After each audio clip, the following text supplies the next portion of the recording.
Selamat sore Bapak, Ibu, dan saudara-saudari yang terkasih dalam Tuhan. Senang sekali bisa berjumpa sekalipun lewat virtual pada sore hari ini. Kita akan merenungkan firman Tuhan pada sore hari ini. Kita satu dalam doa, kita berdoa. Segala pujian, hormat, kemuliaan hanya bagi Engkau, ya Allah Bapa dalam kerajaan sorga. Pada sore hari ini kami bersyukur bersama dapat dipertemukan Tuhan sekalipun lewat virtual pada sore hari ini. Kami siap merenungkan kebenaran firman-Mu ya Tuhan. Kiranya Roh Kudus yang akan menerangi setiap hati kami, sehingga baik kami yang menyampaikan maupun kami yang mendengar dimanapun berada, Tuhan senantiasa memberkati kami. Berfirmanlah kepada kami ya Tuhan, karena kami telah siap mendengarkan kebenaran firman-Mu. Haleluya, amin.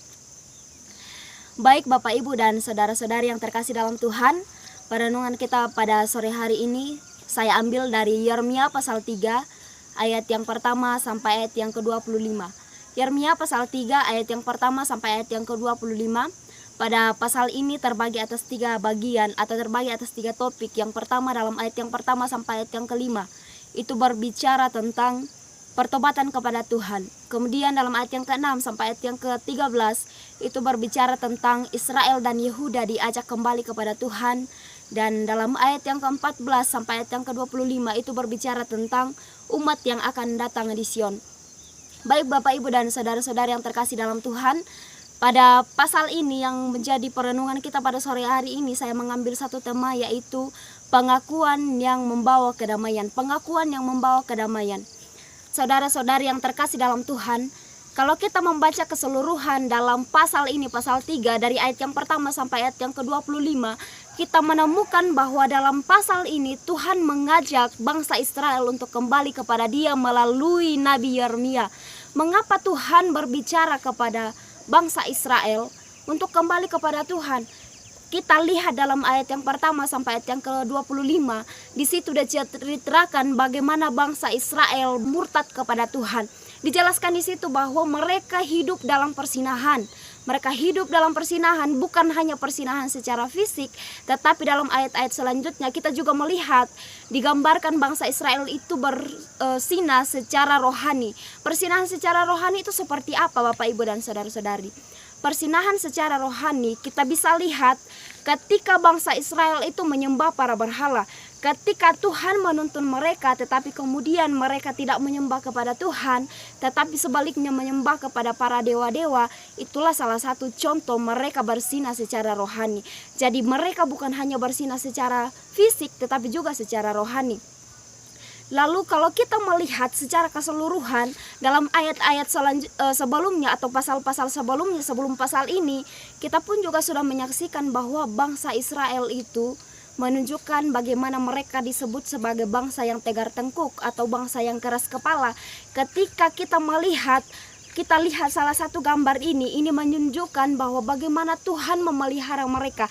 Ketika mereka dibawa oleh Tuhan dari tanah perbudakan di tanah Mesir ke tanah yang telah dijanjikan Tuhan, yaitu tanah Kanaan, kita melihat bahwa selama mereka berputar-putar di padang gurun selama 40 tahun, Tuhan itu selalu menunjukkan kasih-Nya kepada mereka. Tuhan tidak pernah sekalipun meninggalkan mereka. Sekalipun mereka membuat Tuhan kecewa, tetapi Tuhan terus menunjukkan kasih-Nya kepada mereka. Kita lihat salah satu contoh Tuhan mengasihi mereka dengan memberikan manna kepada mereka. Itu salah satu bukti cinta Tuhan kepada mereka.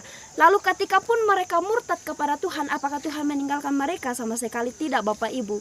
Tetapi Tuhan justru menunjukkan bagaimana Dia menuntun bangsa Israel, bukan hanya sekedar menuntun, tetapi memelihara bangsa Israel. Bahkan tetapi kita melihat bahwa sekalipun Tuhan memelihara bangsa Israel, ternyata mereka tidak taat kepada Tuhan. Karena kita melihat bahwa mereka murtad kepada Tuhan. Tetapi apakah ketika mereka murtad kepada Tuhan, Tuhan meninggalkan mereka? Sama sekali tidak Bapak, Ibu, dan saudara-saudari. Kita melihat bagaimana Tuhan justru mengutus banyak para nabi untuk memberitahukan pemberitahuan kepada bangsa Israel atau mengajak bangsa Israel untuk kembali kepada Tuhan. Itu salah satu bukti bagaimana Tuhan mengasihi mereka. Jadi kalau kita muncul pertanyaan dari dalam diri kita, apakah hanya bangsa Israel yang dikasihi oleh Tuhan? Apakah hanya bangsa Yehuda yang kemudian Tuhan minta supaya mereka bertobat? Tidak Bapak, Ibu, dan saudara-saudari. Kita pun umat manusia sekarang ini, kita yang telah percaya kepada Tuhan, kita dituntut untuk hidup kudus di hadapan Tuhan. Setiap kita pasti menyadari dalam diri kita bahwa kita telah berdosa, karena Tuhan pun mengatakan tidak ada satupun orang yang benar, tetapi orang dibenarkan itu karena pengorbanan Yesus di atas kayu salib. Ketika pun kita melakukan sebuah kesalahan, kita melakukan sebuah hal yang tidak menyenangkan hati Tuhan, Tuhan tetap mengulurkan tangannya, menantikan kita kembali kepadanya. Ada 3 tips yang saya mau katakan bahwa ini menjadi salah satu bentuk pertobatan kita kepada Tuhan. Yang pertama, yaitu kita mengakui kesalahan kita atau kita mengakui dosa kita. Ketika kita sudah menyadari bahwa saya telah berdosa, saya telah melakukan hal yang tidak menyenangkan hati Tuhan, kita menyadari itu dalam diri kita. Lalu ketika kita sudah menyadari bahwa kita telah berbuat salah, langkah kedua yang harus kita lakukan adalah kita mengalami apa yang namanya penyesalan. Kita menyesal telah melakukan sesuatu yang tidak menyenangkan hati Tuhan. Kita menyadari dalam diri kita bahwa kita telah melakukan hal yang salah, lalu kita menyesal. Kita mengatakan saya tidak akan melakukan hal ini lagi. Saya tidak akan melakukan hal yang tidak menyenangkan hati Tuhan lagi. Kemudian ketika kita sudah menyesal, langkah ketiga yang harus kita lakukan yaitu adalah pengakuan. Ketika sekalipun kita mengakui diri kita atau kita menyadari dalam diri kita dan kita menyesal atas apa yang kita lakukan, tetapi ketika tidak ada pengakuan yang kita sampaikan kepada Tuhan, lalu bagaimana kita mengatakan bahwa saya telah mengakui bahwa saya telah berdosa kepada Tuhan? Bagaimana Tuhan bisa memberikan kita kedamaian, Bapak, Ibu, dan saudara-saudari, kalau kita tidak memiliki pengakuan dalam diri kita? Saya mengatakan satu kunci bahwa sekalipun sebesar apapun yang kita lakukan atau sekecil apapun yang kita lakukan, ketika kita tidak memiliki pengakuan, itu tidak memiliki arti sama sekali, Bapak Ibu. Bahkan ketika kita pun melakukan kesalahan, kita anggap kecil apapun, ketika kita tidak memiliki pengakuan kepada Tuhan, bagaimana Tuhan memberikan kita sukacita atau bagaimana Tuhan memberikan kita damai sejahtera? Tetapi ketika kita mengakui bahwa saya telah bersalah kepada Tuhan, Tuhan pasti membukakan pintu sukacita bagi kita semua. Dan kita mengakui bahwa Tuhan tidak pernah meninggalkan kita sama sekali. Jadi Bapak Ibu, apapun yang kita lakukan dalam diri kita, kita harus menyadari bahwa Tuhan mengasihi saya. Siapapun kita, sebesar apapun kesalahan kita yang telah kita lakukan, tetapi kita harus menyadari bahwa Tuhan mengasihi saya. Lalu ketika kita tahu bahwa Tuhan mengasihi saya, hal yang harus kita lakukan adalah mengakui apa yang telah kita lakukan.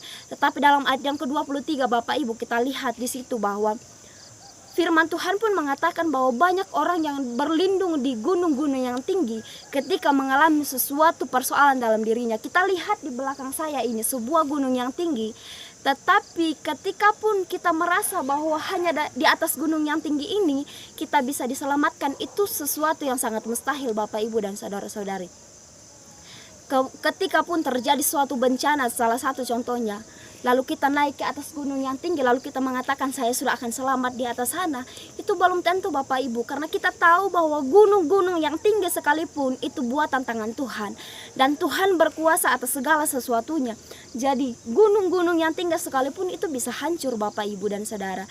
Tetapi ketika kita berlindung kepada Tuhan, hanya di saat itulah kita akan selamat. Kita meyakini itu. Kita lihat juga di belakang saya sebuah jalan yang sangat panjang. Kita tahu bahwa perjalanan hidup kita itu sangat panjang, dan sudah pasti ketika kita berjalan ada saja hal-hal, ada saja masalah hidup yang akan kita hadapi di tengah perjalanan kita. Lalu ketika kita memilih untuk menyerah, kita tidak akan sampai pada tujuan kita. Atau ketika kita mencari kesenangan hal-hal lain, kita pun tidak akan sampai ke tujuan kita. Tetapi ketika kita mengandalkan Tuhan, kita meletakkan Tuhan sebagai satu-satunya penolong kita yang akan menuntun kita, sudah saya yakin bahwa kita pasti akan sampai pada tujuan kita bersama dengan Tuhan. Kita tidak perlu ragu, Bapak, Ibu, dan saudara-saudari. Tuhan itu mengasihi kita. Tuhan senantiasa menunjukkan kasih-Nya kepada kita. Jadi kita tanamkan dalam diri kita bahwa Tuhan itu pengasih, Tuhan itu penyayang. Dan saya harus mengakui dalam diri saya bahwa saya melakukan kesalahan. Saya tidak benar di hadapan Tuhan. Tetapi kita mengakui bahwa saya mau hidup benar di hadapan Tuhan. Mulai sekarang saya mau mengasihi Tuhan karena Tuhan terlebih mengasihi saya. Tuhan terlebih mengasihi saya dan mengasihi juga saudara-saudara. Jadi manapun Bapak, Ibu, dan saudara-saudari berada sekarang ini, saya mengatakan Tuhan mengasihi kita dalam segala hal apapun. Tuhan memberkati kita semua. Amin.